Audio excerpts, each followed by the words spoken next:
Hello everybody and welcome back to the channel. Today is going to be one of two actual special videos today for the channel on this Saturday. And as you guys can tell by the title, this is my top 7 games for 2016. I just thought it would be a fun way to kind of get my word out there about games I very much so enjoyed this year. And just tell you guys, if you haven't checked out this game, go check it out. Go show the developers some love. You guys also might be wondering why this image is so much clearer. It's because I'm using my dad's Nikon DSLR, I think that's how you say it. So that's why the image looks so much clearer. This will not be a regular thing. I wish it was. Not going to be. But this is just going to be kind of like a one video type of thing, I guess. 2 videos actually type, you know, you guys get the idea. So without further ado, let's jump right in. Actually, hold on. Before we jump into it, this list is essentially games that I've either watched through a playthrough, or walkthrough, or played myself. So just getting that across right quick. Now, let's jump right into the list. Also, one more quick thing. This list is not based on this is my number 1 game, like this is my number 2 game. This is just a random list.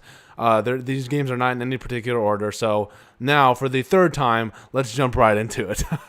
To start this list off, I wanted to start with a game that I really enjoyed this year, and that would be Uncharted 4: Thief's End. I'm assuming that would be on a lot of people's lists. This was a fantastic game, and I think it even made it better for myself because I played it on the channel. This is one of the first titles I actually played on my YouTube channel.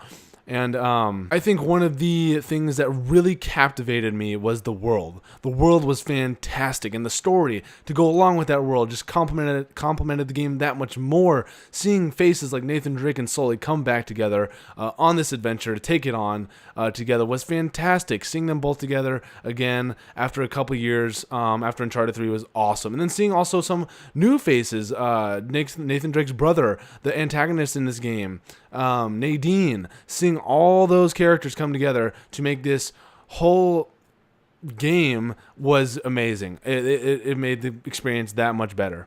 And the multiplayer was fun as well. Granted, I did not play the multiplayer that much, but what I did play was awesome. Like, it was fun. Seeing it come back from, I think, Uncharted 2. Well, I don't know. I don't really know if multiplayer was in all 3 Uncharteds. I don't think it was, but seeing it come back to Uncharted 4 was fantastic. And the fact that they are still adding in content, the fact that they're still adding in patches, just is a great example for game developers and game studios to keep adding in those patches and content, because people still want to play your game. Another great example for this is Sledgehammer Games. You guys are going to hate me for saying this, but Call of Duty Advanced Warfare, they still put out double XP weekends. They still give out free weapons. They still do give out supply drops. They still,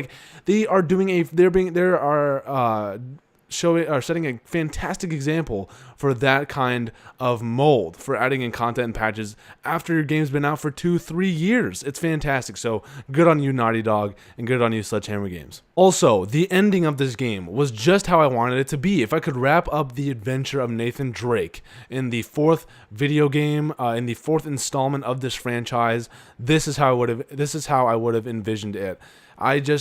It was a fantastic send-off for Nathan Drake, and I could not have asked for more. And also, to end on this game, Crash Bandicoot in the game. Like, how great was that? How great was that Easter egg to see that in the game? I thought that was fantastic. Seeing the Crash Bandicoot game, one of my favorite PlayStation 1 games to this day, one of my favorite games to this day, seeing that little ode to the first Crash Bandicoot in that franchise was absolutely fantastic. To start with my 2nd game in this list, I would have to say Inside. Inside was a fantastic game. Now, I will say that I did watch Inside. I did not play it. I watched Achievement Hunter play the game.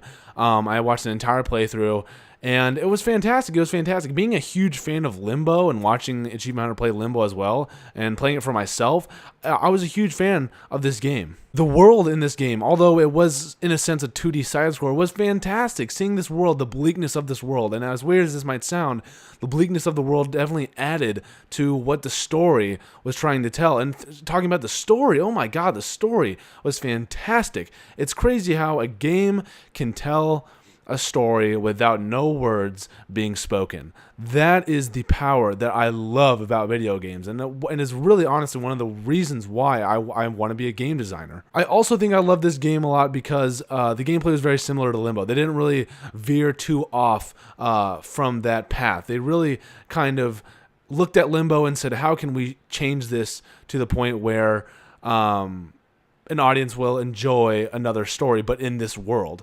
And now the game wasn't in Limbo world, but it was kind of, in a sense, very, very, very similar to it. And seeing the puzzles come back were awesome. The puzzles are great. Any puzzle in a game like that is fantastic. The puzzles are those kind of puzzles that make you feel super smart. Like they're like, you might not be the smartest human being on this earth, but once you get one of those puzzles done, you're like, man, I just accomplished that puzzle and I feel damn smart. Now, I will say the ending was a tad bit weird, but it definitely fit into the entire game's atmosphere. The ending, I'm not going to spoil anything. I'm not going to talk about any of the endings if you guys haven't played any of these games, but the ending was very, very weird. It was very, very weird, but it was good nonetheless, and I can't wait for Playdead's next game. For the third game on my list, Doom. Doom was fantastic. Doom, I also enjoyed Doom so much more because it was on my YouTube channel as well. Doom was just overall great. I think the gore was over the top. Seeing different monsters added to the game as you progressed through the campaign was awesome. It was great to see the different lineup in hell of different monsters. It was also cool that being not being a huge fan of the other Dooms, not really playing any of the other Dooms, only seeing levels, it was great to see this game accepted with open arms from the Doom community. I know many fans were skeptical. I know many fans were very, very, very on edge about the game, but once it came out, everybody was like, whoa, like it was fantastic. Like, it was great to see. It was great to see. Now, I didn't really spend too much time on Map Editor, and I wasn't really a huge fan of the multiplayer, but this just shows you that a campaign can trump all of those. And I'm not even saying that the campaign had a good story. To be honest with you, it was kind of a very lackluster story. But it's okay because the gameplay trumped everything. The gameplay was fantastic. It was just something that I've never played before in a game. Like, the gameplay was just nothing that I've ever seen before, nothing that I've not ever seen before, but nothing that I've ever played before. And it was just something new to me, and I loved that. If anything, this game was just mindless fun for 2016. This game was just mindless fun. If you want to go pick up a game, shoot some demons, see some blood, pick up some little tiny dolls in the game, this is the game that you want to go get. With my fourth game on this list, it is Titanfall 2. Titanfall 2 was a fantastic game. It told a fantastic story, had fantastic multiplayer. I don't care how many times I say fantastic in this video, but I think that they improved. I think that Respawn Entertainment listened, and that they improved on everything that the first Titanfall was lacking. And this can be anywhere from adding in the campaign to adding in much, much more content into the multiplayer, more customization, more Titans, more maps, more modes, free DLC. I'm looking at all of you game developers that should do that exact same thing. It was just great. I love Titanfall 2. Respawn Entertainment told a very, very heartfelt story between a man and a robot, and I didn't think they would be able to do that. I was very, very on edge about the campaign. I did not think that they were going to be able to pull it off, but they did, and I was very, very, very happy that they did so. To talk about the fifth game in this list, I'm going to be talking about Gears of War 4.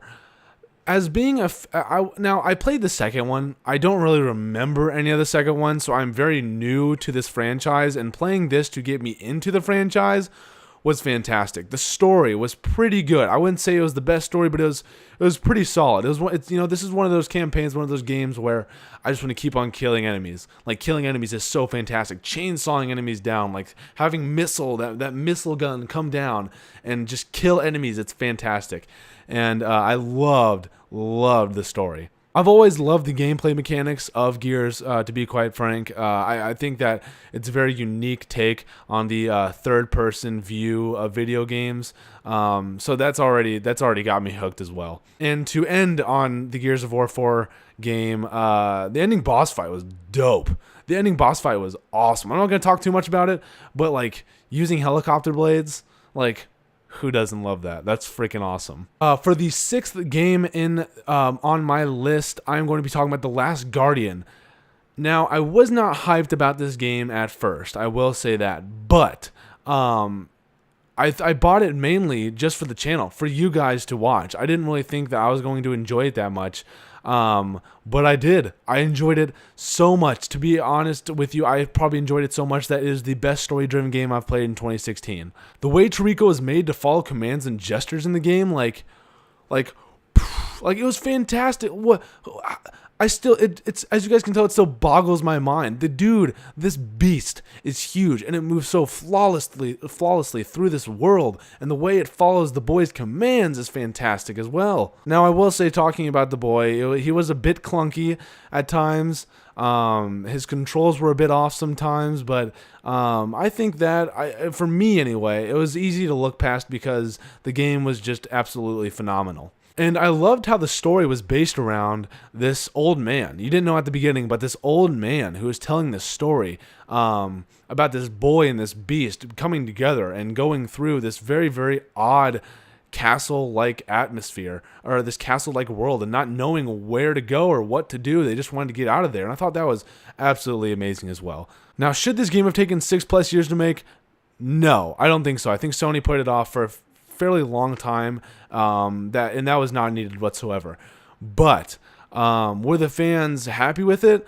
I don't know. I'm not too sure. I wasn't a fan of this game 5+ years back when it was in development, when people were desperately waiting for it. So I mean, if you guys were excited for it, if you guys were fans of this game 5+ years back, let me know in the comments. Let me know, because I'm genuinely curious to see if this game paid off in the end. And for my last and final game in this series, my 7th game in this list is going to be Ratchet and Clank. Ratchet and Clank was a great game. It was one of those games you can literally just sit back, relax, and have fun. Like, I love those games where you can't take them seriously. Like, you're just having fun. It's not like Doom is also in that category, but it's meant for mature audiences. While Ratchet and Clank is just for everyone. Like, you can't go wrong with it. And the developer of this game, Insomniac Games, is a fantastic developer. I loved Sunset Overdrive, and to this day, that game is one of my favorite titles on the Xbox One. So if you have not played that game on the Xbox One, go do so, because it is a treat to the Xbox One. And I also can't wait for their new Spider-Man game as well. Insomniac Games has got me super hyped for their PlayStation Spider-Man game. Like, I literally cannot wait to get my hands on that game, because I have not played a Spider-Man game in so long, a good Spider-Man game, and I just want it so badly. So please come soon. And the levels, the levels in this game were just so colorful and vibrant, and honestly, sometimes in the game, exploring these levels were more fun than actually playing the main missions themselves, which kind of can tell you about the level design in this game. Now, although the gameplay is fantastic, although the gameplay definitely outdoes itself, the story was a bit lackluster. It's not one of those stories where a bad guy is corrupt, a hero emerges, and the hero takes over the bad guy. But I think that looking at the worlds, looking at the levels, looking at the gameplay, it all trumps that one little thing, which is the campaign. So, yeah. Well, guys, that is going to be it for my top 7 games of 2016. Hopefully you learned something about each one of them. If you guys have not played any of these, make sure to go out and do so. They are definitely games that you need to play for 2016. If you guys do have any games that you liked in 2016, make sure to comment down below. If you guys could hit that like button on this video, that would also mean a lot to me. Other than that, guys, I'm out. Peace.